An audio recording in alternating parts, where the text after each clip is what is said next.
Thank you very much for joining me on Frankly Speaking, and this is going to be on the campaign trail. Kamal Nath, I've known you for 25, 28 years, and I've never seen a dull moment with you when politics is concerned. Never tires you? Well, it is tiring, but then you go to whom? It is the pursuit of fulfillment. There's a difference between achievement and fulfillment. In the pursuit of fulfillment, that energizes you. तो इतनी energy जो आप लेकर आते हैं, पहले आप इतने साल सेंटर में रहे, मुझे लगता है 9 आपने लोकसभा के चुनाव जीते हैं, और उसके बाद अब यहाँ पर आकर आपने भोपाल में अपना बेस बना लिया है। मुख्यमंत्री की लड़ाई ज्यादा अच्छी लगती है या केंद्रीय मंत्री का रोल ज्यादा पसंद था? देखिए, मैंने जैसे कहा कि फुलफिलमेंट मेरा ऑब्जेक्टिव है, और मैं तो अब यहाँ सालों से रह रहा हूँ। मैंने पूरी जिंदगी मध्य प्रदेश की राजनीति में नहीं पर मध्य प्रदेश में काटी है, और यहाँ की राजनीति में मैं 1 मई 2018 को अध्यक्ष बना था। तो उसके बाद 3 महीने में चुनाव थे, तब हमारी गवर्नमेंट बनी, तब सौदा हुआ, हमारी सरकार गिरी। तो उसके बाद से तो मैं यही हूँ, और हर जिले में मेरा संपर्क है, हर जिले का मैं दौरा करता हूँ। आज आप भी चल रही हैं, मैं 2 जिलों में जा रहा हूँ। और कमलनाथ जी, पूछना चाहूंगी कि आपके बेटे और छिंदवाड़ा के सांसद ने कह दिया है 3 तारीख को चुनावी रिजल्ट आएंगे और 7 तारीख को आप शपथ लेंगे। सब तय है, कांग्रेस जीत रही है? मध्य प्रदेश की जनता ये तय कर रही है। मुझे मध्य प्रदेश के मतदाताओं पर पूरा विश्वास है कि ये केवल एक उम्मीदवार या केवल एक पार्टी का चुनाव नहीं है, पर ये मध्य प्रदेश के भविष्य का चुनाव है। चलिए चलते हैं आगे, देखते हैं चुनाव में क्या रंग देखने को मिलते हैं कमलनाथ जी।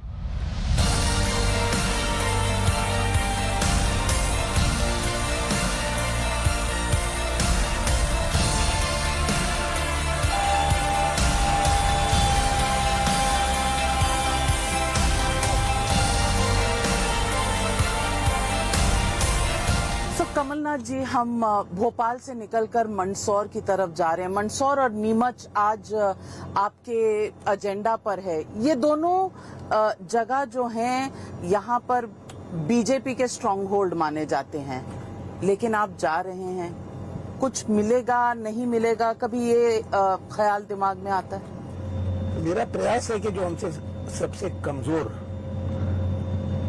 क्षेत्र है, मैं वहां जाऊं, कि वहीं जाने से कुछ असर पड़ सकता है, और वहां जाने से बात सामने भी आती है। मैं अपनी बात रखूंगा। मुझे विश्वास है कि मध्य प्रदेश की जनता, मेरा जो कार्यकाल था, मेरे जो 15 महीने की जो आपकी सरकार, 15 महीने मेरे पास नहीं थे, 11.5 थे, 2.5 महीने तो लोकसभा चुनाव और आचार संहिता में गए, पर मैं अपने 11.5 महीने का हिसाब मोटा मोटा देता हूं, और मैं कहता हूं इसकी गवाह मध्य प्रदेश की जनता है। मेरे कहने से मैंने ये कर दिया वो कर दिया, इसका कोई फायदा नहीं है। अंत में तो मेरे गवाह तो जनता ही हो सकती है, और जनता को अपना गवाह बना के मैं ये चुनाव लड़ रहा हूं। लेकिन मंदसौर वो इलाका है जहां पिछले चुनाव के आसपास किसानों पर फायरिंग भी हुई थी। कांग्रेस पार्टी ने बहुत बड़ा वहां पर मुहिम छेड़ा था, राहुल गांधी वहां गए थे। बावजूद इसके वहां आपको कोई सपोर्ट नहीं मिला जनता से, और आपने तब फार्म लोन वेवर का भी एक प्रॉमिस किया था, जिसे बीजेपी आज भी रोज दोहराती है कि आपने वो वादा पूरा नहीं किया। ये जनता जानती है मैंने क्या किया। बीजेपी झूठ बोलने से बाज नहीं आती। मंदसौर नीमच जो लगभग एक जिला है, क्योंकि मंदसौर नीमच एक थे, अब 2 जिले बन गए। मंदसौर नीमच में हमारी एक सीट भी नहीं है, और हम लगातार हारते गए। वहां मैं जा रहा हूं, और जनता के सामने अपनी बात रखूंगा। मुझे इस बात का विश्वास है कि इस दफे मंदसौर और नीमच का इतिहास बदलेगा। लेकिन किसानों को जो आपने वादा किया था वो पूरा नहीं हुआ, इस पर आप क्या जवाब दें? किसान गवाह हैं। मैंने मध्य प्रदेश में पहली किश्त में 27 लाख किसानों का कर्जा माफ किया। आज मैं सभा में एक प्रश्न पूछूंगा, 27 लाख किसानों का कर्जा माफ किया। मंदसौर में कितने किसानों का कर्जा माफ किया, ये आंकड़े भी मैं दूंगा।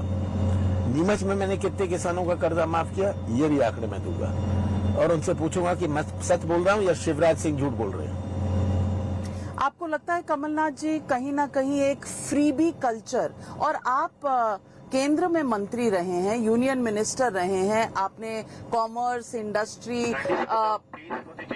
पार्लियामेंट्री अफेयर्स, तमाम आपने पोर्टफोलियो संभाले। मैं आपसे पूछना चाहती हूँ, ये प्रोफिलगेसी, ये जो रेवड़ी बांटने का कल्चर है, ये कोई भी राज्य क्या सस्टेन कर पाएगा? पिछले 5 महीनों में ये शिवराज सिंह जी ने किया। हमने तो केवल अपना वचन दिया है कि हम महिलाओं को 18 साल बाद शिवराज सिंह जी को बहनें याद आई, और हमने तो कहा महिला को 1500 रुपए देंगे। हम चाहते हैं क्रय शक्ति बढ़े हर परिवार की, और इसकी कैलकुलेशन करके हमने दिया है। आपने कहा शिवराज चौहान को अब बहनें याद आई हैं, पर उनकी लाडली स्कीम तो कब से चल रही है? सब झूठ। ये इन्होंने जो 1000 रुपए और अब कह रहे हैं 1500 दूंगा, ये 5 महीने पहले से शुरू करी। इसमें भी शर्तें रखी हैं कि उस उम्र वाली के देंगे, उस उम्र के देंगे, आपको ये होना चाहिए, वो नहीं होना चाहिए। ये तो 5 महीने पहले की स्कीम है।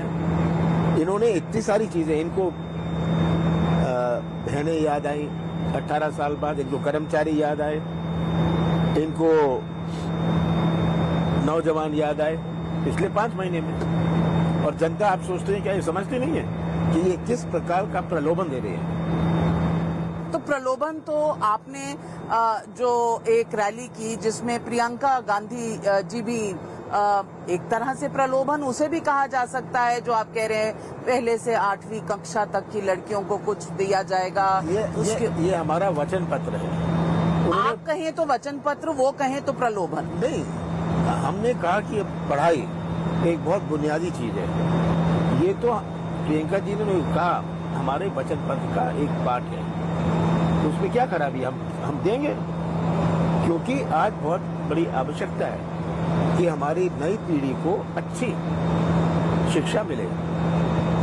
आपको लगता है कि एक चुनाव जो 5 राज्य में है, वहाँ एक मुहिम कांग्रेस की ये भी है कि हर राज्य में ईडी, सीबीआई पहुंच जाती है।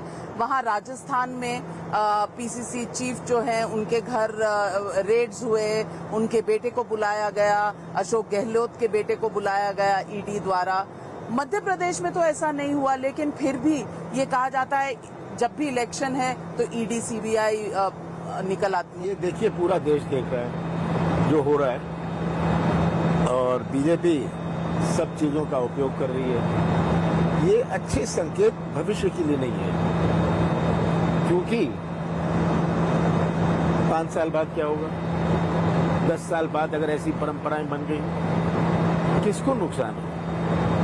आप आज की बात, कल की बात छोड़िए, 5 साल बाद, 10 साल बाद, तो हमें ये सोचना चाहिए कि क्या अपने देश के प्रजातंत्र के लिए कौन सी बात सही है, और हम कैसी हम परंपराएं बनाएं। लेकिन कमलनाथ जी, एक बात ये भी है कि आपकी पार्टी, आपके नेता राहुल गांधी, आप इंडस्ट्री मिनिस्टर भी रह चुके हैं, वो एक मुख्य इंडस्ट्रियल ग्रुप के खिलाफ बोलते रहते हैं। मैं आपसे पूछना चाहती हूँ, क्या ये प्रैग्मेटिक है? 5 साल बाद क्या होगा, 10 साल बाद क्या होगा? क्योंकि यही लोग तो निवेश करते हैं जिससे नौकरियां बनती है। ये मैं नहीं जानता कि ये सही है, कोई उद्योगपति सही कर रहा है, कि गलत कर रहा है। मैं तो कहता हूँ जो उद्योगपति गलत कर रहा है उसको, उस पर कार्रवाई होनी चाहिए। पर अगर गलत करे और ये साबित हो जाए, तो ये बहुत सारी बातें, बहुत सारी रिपोर्टें आती हैं, और ये रिपोर्टों पर पूरी जांच हुई। तो जांच तो चल रही है, लेकिन बावजूद इसके राहुल गांधी अडानी ग्रुप एक वो कहते जरूर हैं, वो रिपोर्ट के आधार पर कहते हैं, वो हवा में नहीं कहते। अगर उन्होंने ये बात कही है, तो जो ये रिपोर्टें प्रकाशित हुई, आपने भी करी, सबने करी पूरे देश में, उस आधार पर कहते हैं ये देखो ये सामने आया। तो रिपोर्टें तो आप इतने लंबे समय तक सांसद भी रहे हैं, मंत्री भी रहे हैं, पार्लियामेंट्री अफेयर्स में रहे हैं, तो रिपोर्टें तो इस बात की भी हैं कि एक सांसद ने गिफ्ट्स लेकर अपना लॉगिन आईडी दे दिया कि सवाल पूछे जाएं पार्लियामेंट में, क्या ये सही है? देखिए, ये सब बातें अगर ऐसी बात सही है, इसमें एक समिति बैठी है, ये तय करेंगे। कोई अगर गिफ्ट्स ले, कोई इस प्रकार की चीजें होए तो ये सामने आ जाएगी बात। चुनावी मुद्दे क्योंकि ये सारी पार्टियां जो एक मंच पर आई हैं, वो मंच पर आई हैं सिर्फ बीजेपी को हराने के लिए।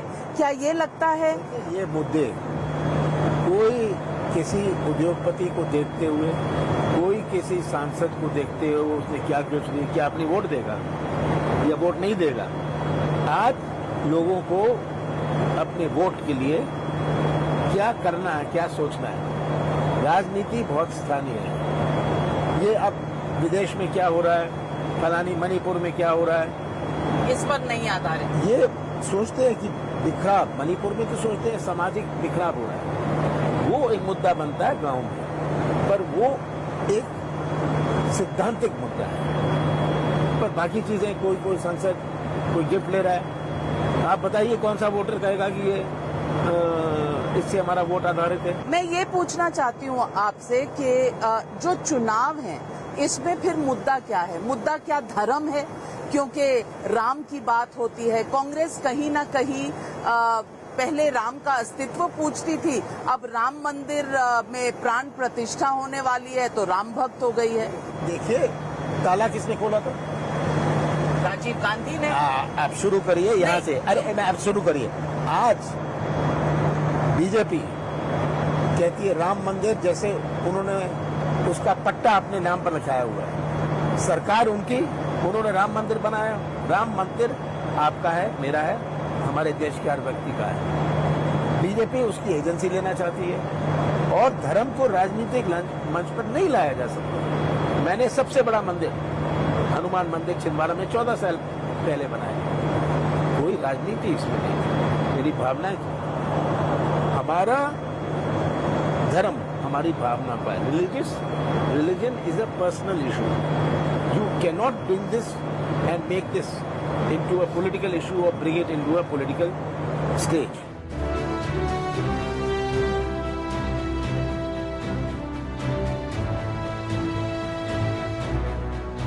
कमलनाथ जी, जो इस वक्त कांग्रेस की लड़ाई है मध्य प्रदेश में, इसको जय वीरू की भी एक भाषा में कहा गया है। लोग कह रहे हैं कपड़ा फाड़ लड़ाई है, क्योंकि आपने कहा जाकर दिग्विजय सिंह और उनके बेटे के कपड़े फाड़ो। टिकट डिस्ट्रीब्यूशन में सब जगह थोड़ी बहुत टेंशन चलती है। तो दिग्विजय सिंह और आपके बीच में वाकई क्या कपड़ा फाड़ लड़ाई है या जय वीरू हैं? ये सब आप जानते हैं मजाक में होता है। मेरे बहुत अच्छे संबंध हैं, हम दोनों मिलकर काम कर रहे हैं। लोग आए मेरे पास कि ये उनके क्षेत्र के थे, तो मैं उनको क्या कहता, मैंने जाके दिग्विजय सिंह के कपड़े फाड़ो। हंसी मजाक में ये सब हो गया। तो ये सिर्फ हंसी मजाक है? उसके बाद दिग्विजय सिंह ने खुद कहा कि ये सब हंसी मजाक है और ये हंसी मजाक तो हमारा चलता रहता है और आगे भी चलता रहेगा। लेकिन हंसी मजाक वो पहले कहते थे कि बहुत कंपटीशन है कांग्रेस के अंदर, कांग्रेस अपने अंदर से लड़ती है ना कि बाहर बीजेपी से। पिछली बार भी आपने कहा एक सौदा हुआ, सरकार गिर गई, तब ज्योतिरादित्य सिंधिया थे आपकी पार्टी में।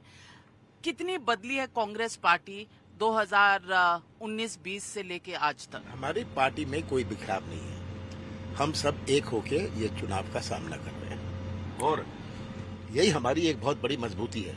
ये बीजेपी में नहीं है। इनके तो जितने गुट हैं, जितने झगड़े हैं, पर बीजेपी में एक नेतृत्व है जो आंख दिखाता है तो सब सही हो जाता है। आपके यहाँ ऐसा चलता है?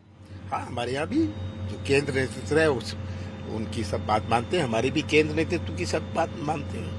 लेकिन दिग्विजय सिंह पुराने मुख्यमंत्री रह चुके हैं मध्य प्रदेश के। कहीं ना कहीं किसी लेवल पर तो कंपटीशन जरूर होगा कि किसकी पकड़ ज्यादा है। आप उनसे पूछिएगा, हम मिलके काम कर रहे हैं। कोई टेंशन, कोई प्रॉब्लम हमारी है नहीं।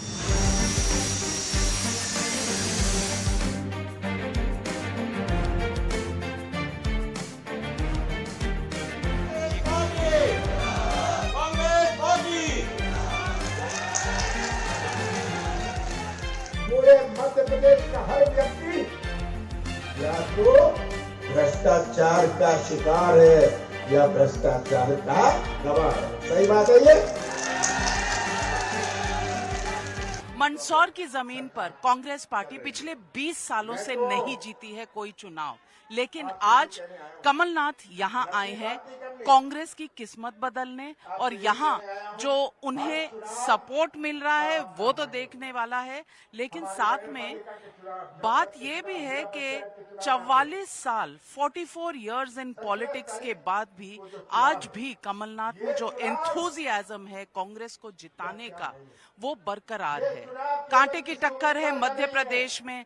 It is a close call in Madhya Pradesh. Just who is going to win, well time will tell, but already the people are being called, और लोगों का जो केमिस्ट्री है इस वक्त कमलनाथ जी के साथ वो देखने वाला है। कांग्रेस को बीजेपी से कितना लड़ना है और अंदरूनी लड़ाई पर कितना देना है ध्यान, ये बात हर किसी के मन में है। पर क्लियरली इस वक्त कमलनाथ उन एरियाज में जा रहे हैं जहां बीजेपी का गढ़ मारा जाता है, और एक कवायद जारी है कि जिस तरह मध्य प्रदेश में कांग्रेस का एक क्लास ऑफ कार्यकर्ता है, उनको किसी ना किसी तरीके से रिवाइव किया जाए, उन्हें अलाइव किया जाए, और मध्य प्रदेश में ये कहीं ना कहीं थोड़ा सफलता भी कांग्रेस के हाथ लगी है। आगे क्या होगा 17 तारीख को पता चलेगा। वोट जिस दिन पड़ेंगे, और 3 तारीख को ऑलरेडी कहने में आ रहा है कि 3 तारीख को कांग्रेस पार्टी कहती है वो जीतेंगे, बीजेपी कहती है वो जीतेंगे, लेकिन कांग्रेस का ये भी कहना है कि शपथ ग्रहण कमलनाथ करेंगे। क्या होगा जनता जनार्दन तय करेगी। ये नौजवान खड़े हैं, सबसे बड़ी चुनौती इनका भविष्य।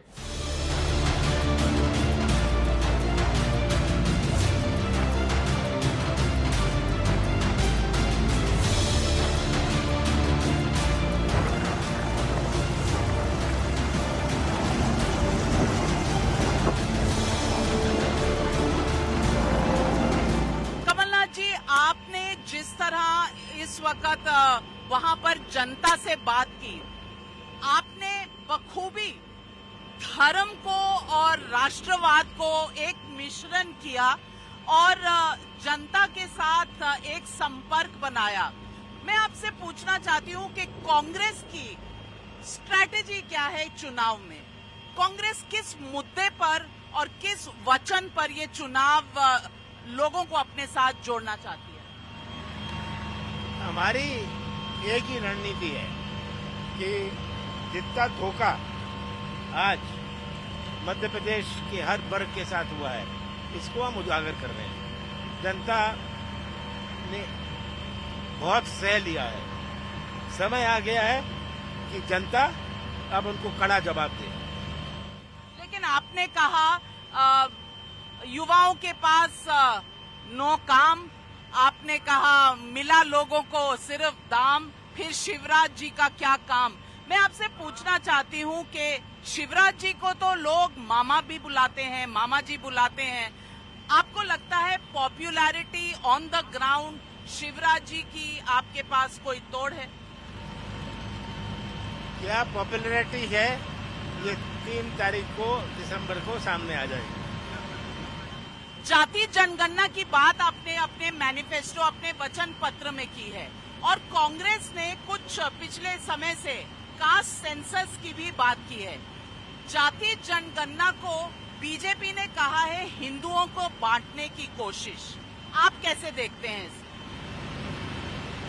बीजेपी हर प्रयास करेगी, जैसे समाज में विवाद हो, जैसे समाज को बांटा जाए, कि इनके पास अब कहने लायक ये बेरोजगारी की, किसानों की समस्या की, छोटे व्यापारियों की, इनकी बात नहीं करते। ये बात करते हैं ध्यान मोड़ने की राजनीति। अब जनता समझ गई है कि शिवराज सिंह कितना भी ध्यान मोड़ना जाए, अब इनका ध्यान मोड़ना नहीं है। लेकिन बीजेपी ने ओबीसी के मुख्यमंत्री दिए हैं, चाहे वो उमा भारती हो, चाहे वो बाबूलाल गौड़ हो, चाहे वो शिवराज सिंह चौहान हो, उन्होंने 66 सीटें ओबीसी वर्ग के लोगों को दी है। आपकी पार्टी ने 62 सीटें दी हैं, 62 सीट्स, लेकिन मुख्यमंत्री का फेस कोई बड़ा फेस ओबीसी से नहीं है। इससे क्या कांग्रेस को कोई डिसएडवांटेज है? बिल्कुल नहीं।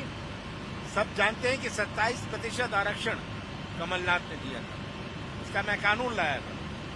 ये हर ओबीसी व्यक्ति जानता है, मुझे समझाने की जरूरत नहीं। लेकिन आरक्षण, आप केंद्रीय मंत्री भी रहे हैं, मेरिट और आरक्षण पे एक बड़ी डिबेट है एजुकेटेड सोसाइटी में। आप चाहते हैं कि अभी 75 वर्ष बाद भी आरक्षण की ही बात हो, और कांग्रेस कहती है जितनी जिसकी संख्या उतनी उसकी रिप्रेजेंटेशन। तो माइनॉरिटीज का क्या होगा? ये हमने कहा है, हम जातिगत जनगणना कराएंगे, कास्ट सेंसस कराएंगे। जातिगत मतगणना से ये होगा, सब बात साफ आ जाएगी कितनी पिछड़ी जाति के हैं। ये ओबीसी कॉन्सेप्ट हम नहीं लाए, ये तो चल रहा है समय से। जो पिछड़ी जातियां हैं उनको आवश्यक रूप से प्राथमिकता मिलनी चाहिए। हमारे एससी हुए, एसटी हुए, सबको आरक्षण मिलना चाहिए।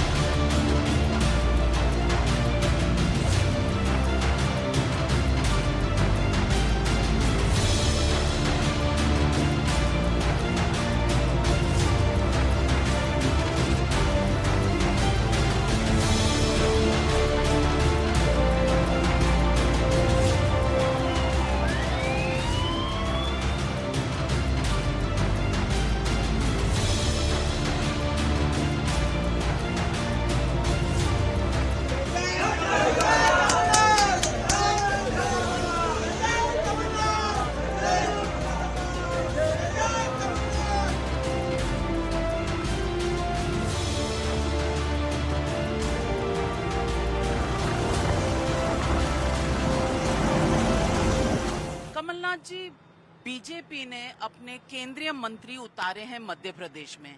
इस रणनीति का कांग्रेस को खामियाजा हो सकता है, क्योंकि लोगों का कहना है कि जहां से ये केंद्रीय मंत्री लड़ेंगे, सिर्फ अपनी सीट नहीं लेकिन आसपास के इलाके में भी उनका असर होगा। क्या कांग्रेस पार्टी ने इसका अनुमान लगाया है कि उन्हें कितना नुकसान होगा? पहले तो ये सब मंत्री अपनी सीट जीत लें, और क्या मजबूरी थी बीजेपी को? इसका मतलब वो सोचते थे कि उनकी अपनी हालत इन क्षेत्रों में नाजुक है, इसीलिए तो इनको लगाया। ये बेरोजगार तो थे नहीं, ये तो मंत्री थे, सांसद थे, तो इनको यहाँ भेजना, मैं सोचता हूँ ये बीजेपी की परेशानी और इनकी डेस्परेटनेस का एक सिंबल है। लेकिन कमलनाथ जी, 18 साल बीजेपी यहाँ चुनाव जीतती रही है, उनका राज रहा है एक तरह से। 18 साल के बाद थोड़ी बहुत एंटी इनकम्बेंसी शायद लाजमी है, लेकिन कांटे की टक्कर जब बताया जा रहा है कि बीजेपी और कांग्रेस के बीच में है, तो बैकफुट पे कांग्रेस है कि बीजेपी? हम कोई फुट पर नहीं है, ना बैक फुट पर है ना फ्रंट फुट पर है। हम जनता के फुट पर है। सीधी बात यह है, हम कोई बैक फुट पर नहीं है, कोई फ्रंट फुट पर नहीं है। मध्य प्रदेश की जनता गवाह है कि बीजेपी के 18 साल क्या रहा, और मैं तो मानता हूं, मैं तो सबको कहता हूं, सबसे बड़े मेरे गवाह तो मध्य प्रदेश के मतदाता हैं। लेकिन पिछली बार भी आपको जब 2018 में आपने चुनाव लड़ा था और आप चीफ मिनिस्टीरियल कैंडिडेट थे, थोड़ी सी कसर रह गई थी। आपने निर्दलियों के साथ, इंडिपेंडेंट्स के साथ सरकार बनाई, लेकिन सरकार 15 महीने के आगे चल नहीं सकी। मैं इसीलिए बार बार पूछ रही हूं कि इस बार नंबर्स पर आपको कितना भरोसा है, और आप क्या नंबर देते हैं कांग्रेस पार्टी को मध्य प्रदेश के चुनाव में? मैं कोई नंबर नहीं देता, पर ये मैं जानता हूँ कि मुझे भी कुछ अनुभव है। मैं 44 साल का अनुभव 44 साल का अनुभव है, और मैं देखता हूँ जनता में क्या वोल्टेज है, तो बड़े आराम से ये परिस्थिति नहीं होने वाली जो 2018 में थी।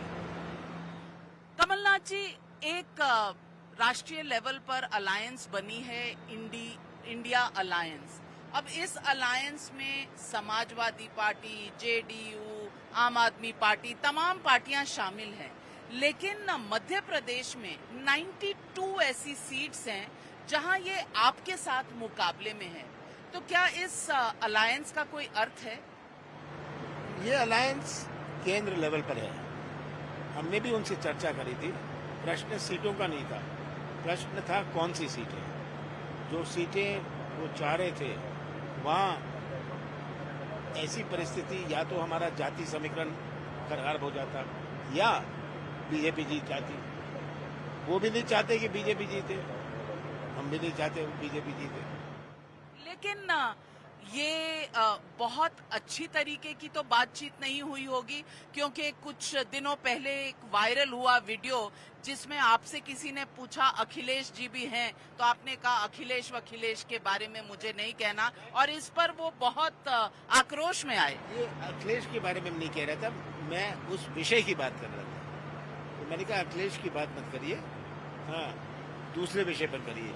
मैं मोटर में बैठा था, मैं चल रहा था, तो मुझे इन सब बातों में जाने का समय नहीं था। लेकिन अगर समाजवादी पार्टी के साथ आपकी कोई रणनीति नहीं बन पाई, सीट शेयरिंग नहीं बन पाई अभी राज्य के चुनाव में, तो क्या केंद्रीय चुनाव में, लोकसभा चुनाव में बन पाएगी? ये क्या अंदेशा देता है? ये अभी ये चुनाव खत्म हो जाए उसके बाद बैठ के चर्चा दिल्ली में चल रही है, जो मुझे जानकारी है ये चर्चा चलती रहेगी और कुछ ना कुछ निचोड़ जरूर निकलेगा। कमलनाथ जी, मैं कुछ आंकड़ों की बात करूंगी। नंबर्स हमेशा बताते हैं स्टोरी। तो मैं आपको बताऊंगी, राजनगर जो छतरपुर डिस्ट्रिक्ट में है, कांग्रेस 2018 में सिर्फ 732 वोटों 732 वोट से जीती थी, और यहां पर अब आपके खिलाफ सारी ऑपोजिशन पार्टीज हैं। एक और आंकड़ा देती हूं, कांग्रेस ग्वालियर साउथ को 121 वोटों से जीता था। इस बार आपके कैंडिडेट के सामने आम आदमी पार्टी का कैंडिडेट है। जबलपुर नॉर्थ में आप लगभग 550 वोटों से 2018 में जीते थे। आज जेडीयू और बीजेपी दोनों आपके खिलाफ हैं। मैं पूछना चाहती हूं, क्या इन सीटों पर जहां नैरो विक्ट्रीज हैं, तिकोना जो चुनाव होता है वो क्या बीजेपी को फायदा देगा? हम जनता समझती है कि ये चुनाव बीजेपी और कांग्रेस के बीच में है। इसमें कोई अपना वोट बर्बाद नहीं करेगी, कि वो जानते हैं कि उनकी समस्याओं के हल, उनकी मांगों की पूर्ति कोई समाजवादी तो कर नहीं सकती, कोई बीएसपी तो कर नहीं सकती, तो क्या वो अपना वोट बर्बाद करेगी? और जहाँ तक आपने आंकड़ों की बात करी, ये आंकड़े, राजनीतिक बहुत परिवर्तन हुआ है। मैं आपको 5 सीटें बता दूं जहां पहले 20,000 से हारे और 2018 में 20,000 से जीते। तो ये आंकड़े भी कोई सबक नहीं सिखाते, क्योंकि जहां हम कम वोटों से जीते हैं, मुझे पूरा यकीन है इस दफा हम बहुत जबरदस्त जीतेंगे वहां, क्योंकि हमारी कांग्रेस ने भी तो वो देखा कि कम वोटों से जीते हैं, उनका भी तो प्रयास रहा। तो कमलनाथ जी, एक लेवल पर ये भी पूछना चाहूंगी कि आपको पिछली बार भी नुकसान हुआ तो अपने घर से हुआ, इस बार जिस तरह के बयान आए हैं और जिस तरह की बात बीजेपी करती है, मसलन जैसे बीजेपी ने कहा ये 3 परिवारों के चुनाव का माहौल है, गांधी परिवार, कमलनाथ परिवार, आपके और आपके बेटे का पॉलिटिकल फ्यूचर, और दिग्विजय सिंह परिवार, दिग्विजय सिंह और उनके बेटे जयवर्धन का। तो क्या ये पारिवारिक चुनाव है, 3 परिवारों का चुनाव है मध्य प्रदेश में? ये देखिए, बीजेपी को सब कुछ कहने दीजिए, इनके कितने परिवार के हैं, उनसे ये प्रश्न पूछिए। मध्य प्रदेश में और देश भर में अपनी बात तो ये भूल जाते हैं, अपनी बात भी आप पूछिए इनसे, और आप भी पता चला के वो बात बताइए कि इनके परिवार के कितने लोग हैं। लेकिन ये कहते हैं कि हमारे नेताओं के अगर कुछ बच्चे आए हैं या रिश्तेदार आए हैं तो वो किसी पद पर नहीं है, वो आम लोगों की तरह है। लेकिन कांग्रेस में पद की लड़ाई है। अगर बाप नेता है तो बेटा भी नेता होगा और किसी पद पर होगा। ये सब चुनाव जीते हैं। जो मेरा बेटा है वो चुनाव जीता है, दिग्विजय सिंह का बेटा भी चुनाव जीता है। हवा से तो, हेलीकॉप्टर से तो नहीं आया ना। लेकिन कमलनाथ जी, 44 साल के बाद आप एक पिता भी हैं। ऐसा कभी लगता होगा कि मेरा बेटा आगे बढ़े और मेरे कॉन्स्टिट्यूएंसी और मेरा काम आगे बढ़ाए। हर इंसान की ये शायद कहीं ना कहीं मंशा होती है। क्या ये मंशा राजनीति में आपको डिसएडवांटेज देती है या एडवांटेज? मेरा बेटा ने चुनाव लड़ा कि छिंदवाड़ा की आम जनता चाहती थी और जीता। अंत में मैं बढ़ाना चाहूं या नहीं बढ़ाना चाहूं, ये जनता तय करती है। जनता की क्या स्वीकृति है, जनता कितना स्वीकार कर रही है और जनता से उनका क्या संबंध है। अंत में तो यही बात रहती है। मैं कहूं ये बहुत अच्छा है, जनता कहे ये बहुत अच्छा नहीं है, तो क्या कर सकते हैं। मैं कहूं ये अच्छा नहीं है, जनता कहे बहुत अच्छा है। पर कॉन्शियस डिसीजन है आपका कि आपके बेटे चुनाव और पॉलिटिक्स और राजनीति में आए, या आप कभी सोचते होंगे कि जिस तरह की इस वक्त राजनीति है इतना आसान नहीं है, कुछ और करते तो बेहतर था। एक पिता होने के नाते आप क्या सोचते हैं? अंत में छिंदवाड़ा के लोगों ने जो कहा मैंने वो किया, जो मैं 44 साल करता रहा। उन्होंने कहा अपने बेटे को लड़ाइए, मैंने लड़ा दिया। ये मेरी इच्छा या ना इच्छा की बात नहीं थी, छिंदवाड़ा के लोगों ने मुझको कहा। सवाल ये भी है कि आप केंद्र में बहुत समय रहे हैं, देश की पॉलिटिक्स पर आपके अपने व्यूज हैं। आपने कांग्रेस पार्टी के लिए कई बार कोalitions किए हैं। मैं याद करूं तब का समय जब तमिलनाडु में बिल्कुल छूट गया था, कांग्रेस टूट गई थी, आप ही वापस लाए थे तमिल मनीला कांग्रेस को। आप पार्लियामेंट्री अफेयर्स मिनिस्टर भी रहे हैं। तो 2024 के बारे में आपकी क्या सोच है? क्या बीजेपी अभी भी इनविंसिबल है या इंडिया अलायंस कहीं ना कहीं ये दिखा रही है कि सारे विपक्षी साथ हो जाएं सिर्फ बीजेपी को हराने, तो ये एक डिफेंसिव स्ट्रैटेजी है?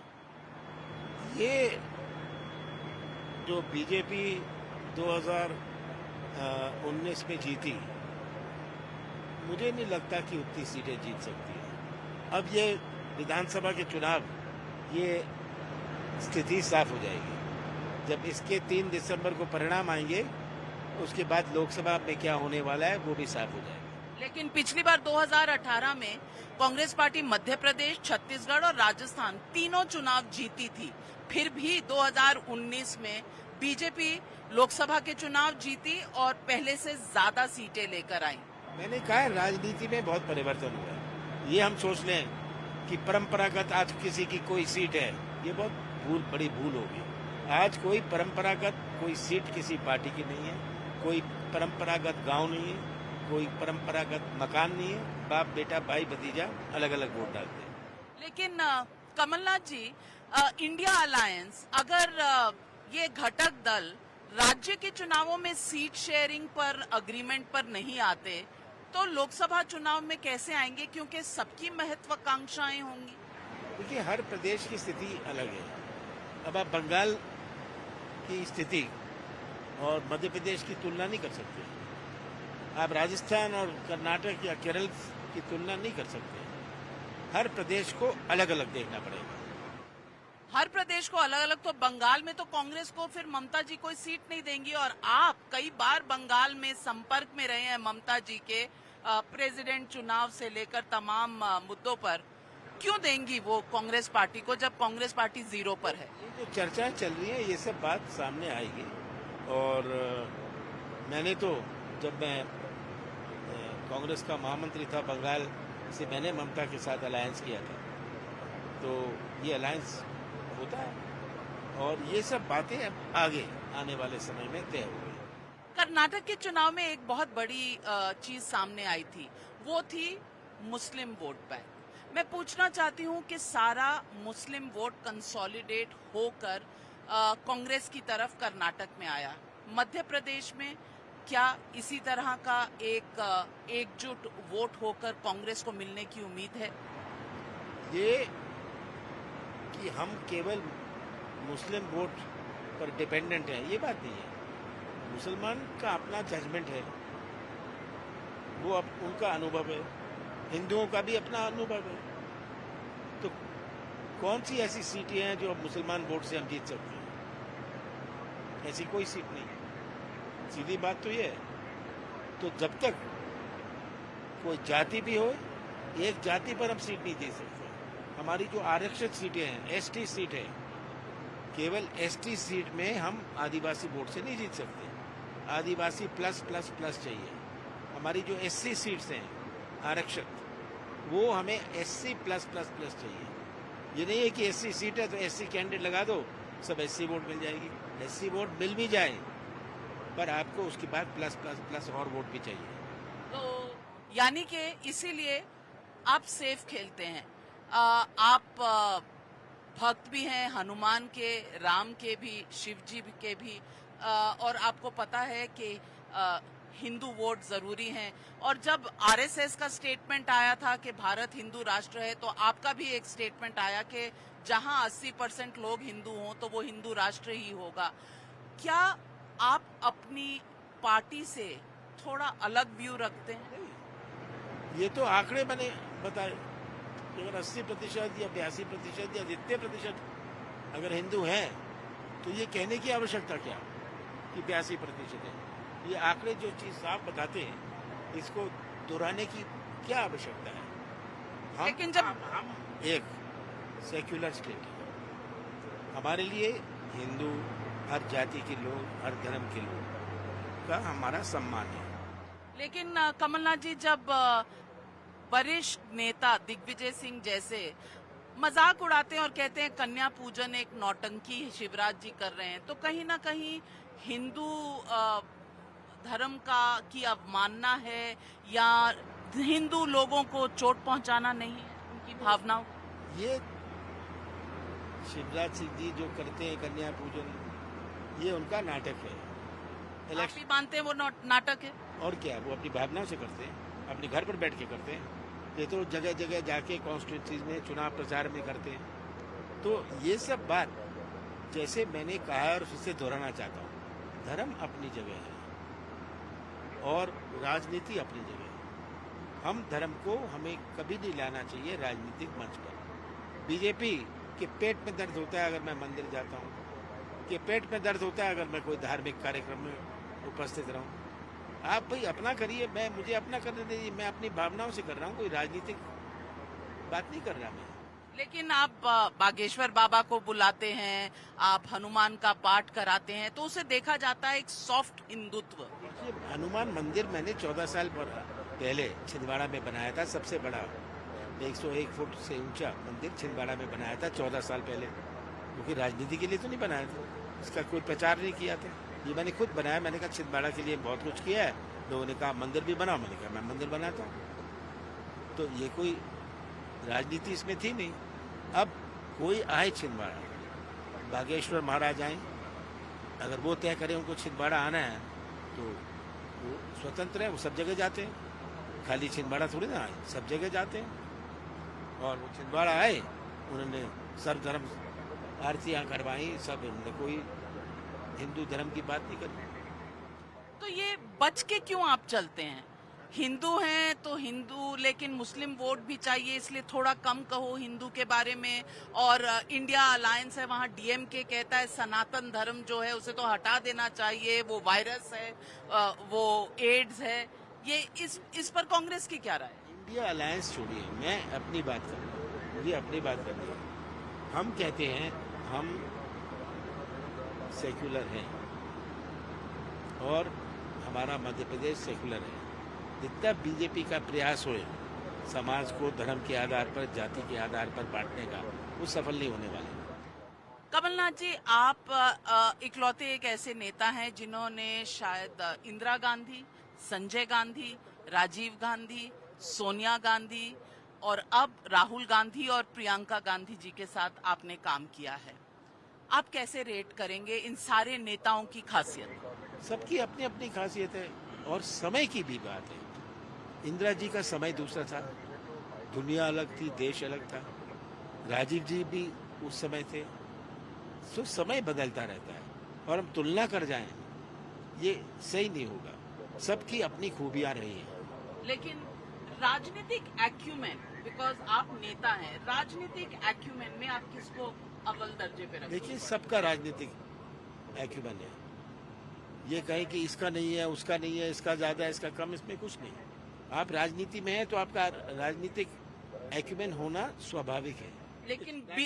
लेकिन बीजेपी कहती है कि राहुल गांधी का कई बार लॉन्च हो चुका है, हर बार लॉन्च के बाद आगे नहीं बढ़ती बात। ये देखिए, आप ज्यादा बात कर रही हैं कि बीजेपी क्या कहती है।